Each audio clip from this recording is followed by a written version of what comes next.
Shalom saudaraku, jumpa lagi dalam Suara Gembala. Saudara, di dalam perikop Matius 18 ayat 1 sampai yang kelima, di situ Tuhan Yesus berbicara tentang siapa yang terbesar dalam kerajaan sorga. Nah, menarik, Tuhan memakai seorang anak kecil sebagai contoh, sebagai contoh di mana kalau orang mau masuk kerajaan sorga dan orang mau menjadi besar di mata Tuhan dalam kerajaan sorga, contohnya adalah anak kecil dan kita harus belajar dari seorang anak kecil. Saya bacakan saudaraku, Matius 18 ayat 1. Pada waktu itu datanglah murid-murid itu kepada Yesus dan bertanya, siapakah yang terbesar dalam kerajaan sorga?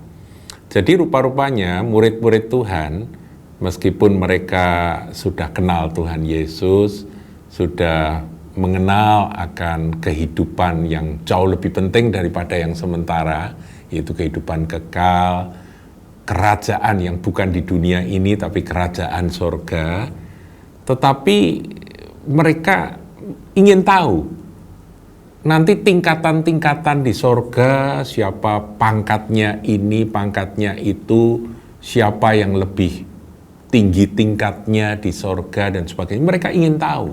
Jadi rupa-rupanya itu menjadi pertanyaan dari murid-murid Tuhan. Siapa yang terbesar dalam kerajaan sorga? Nah, ayat 2 kita perhatikan, ini menarik sekali saudaraku. Maka Yesus memanggil seorang anak kecil.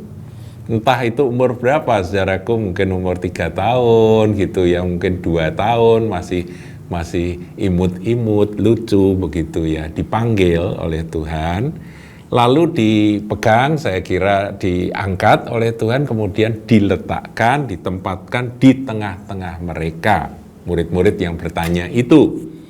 Lalu berkata, ayat 3, lalu berkata, aku berkata kepadamu semua murid-muridku, sesungguhnya jika kamu tidak bertobat.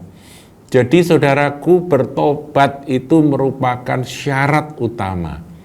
Jika kamu tidak bertobat dan, nah ini menarik, menjadi seperti anak kecil ini. Saudaraku, anak kecil yang dimaksud ini apa?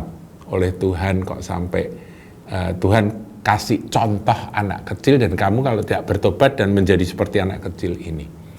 Saudaraku, anak kecil itu menyambut akan sebuah kebenaran tentang hal-hal rohani itu apa adanya.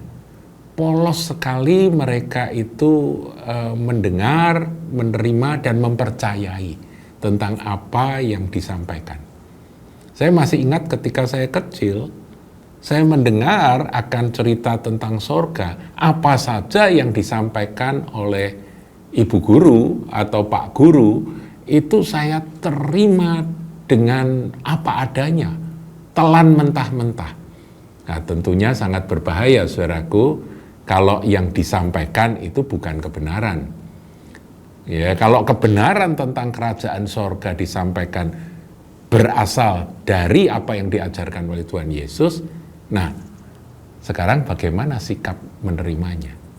Apakah mempertanyakan? Karena kalau orang sudah dewasa, udah belajar, udah pinter, kan terus kemudian mau minteri Tuhan. Tuhan bicara tentang kerajaan sorga, tentang kehidupan yang akan datang, kehidupan kekal, dia langsung ngolah dengan pikiran, kemudian mendebat begini, mendebat begitu, mempertanyakan begini, mempertanyakan begitu. Nah, saudaraku, kita harus bertobat. Bertobat dari apa? Dari sikap yang tidak bisa seperti anak kecil. Anak kecil polos, murni. Kalau dia mendengar berita tentang perkara-perkara rohani, dia tangkap begitu saja. 100% dia telan mentah-mentah. Makanya Tuhan berkata, anak kecil begini ini mudah disesatkan. Tapi celakalah mereka yang menyesatkan anak-anak kecil ini. Nah, sekarang Ini yang dijadikan contoh oleh Tuhan, bagaimana kita punya sikap hati. Kita harus bertobat ketika kita merasa pinter, merasa bisa mengolah segala sesuatu dengan akal budi kita, karena sudah banyak belajar. Saudaraku, kita harus menjadi polos, murni, dan menelan, menerima akan kebenaran yang diajarkan oleh firman Tuhan itu dengan sikap seperti seorang anak kecil. Sesungguhnya jika kamu tidak bertobat dan menjadi seperti anak kecil ini dalam ketulusan, dalam kepolosan, dalam menyambut akan kerajaan surga, kamu tidak akan masuk ke dalam kerajaan surga. Ini keras, ini tegas. Jadi saudara jangan main-main kalau kita berurusan dengan perkara-perkara yang kekal, perkara-perkara yang di atas, saudaraku. Ini syarat mutlak, bertobat dan jadi seperti anak kecil di dalam sikap kita menerima kerajaan sorga. Kemudian ayat 4, sedangkan barang siapa merendahkan diri. Nah, ini penting sekali.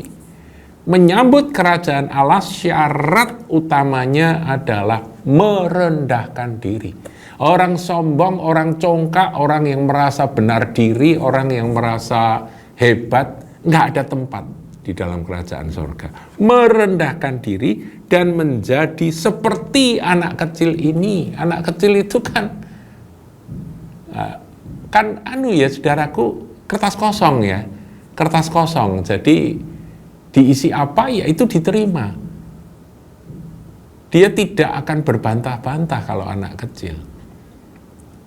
Nah, saudaraku, inilah syarat. Dialah yang terbesar dalam kerajaan surga. Syarat untuk menjadi terbesar adalah merendahkan diri dan menjadi seperti anak kecil, tidak sok, tidak merasa diri hebat, tidak merasa diri pintar, tidak merasa diri banyak tahu, tapi dia betul-betul punya sikap yang menyerap akan perkara-perkara surgawi itu dengan kelaparan dan kehausan, seperti seorang anak kecil, seperti kertas kosong yang rindu diisi dengan kebenaran surgawi tersebut. Kemudian ayat 5, dan barang siapa menyambut seorang anak seperti ini dalam namaku, dia menyambut aku. Tuhan mempersamakan diri.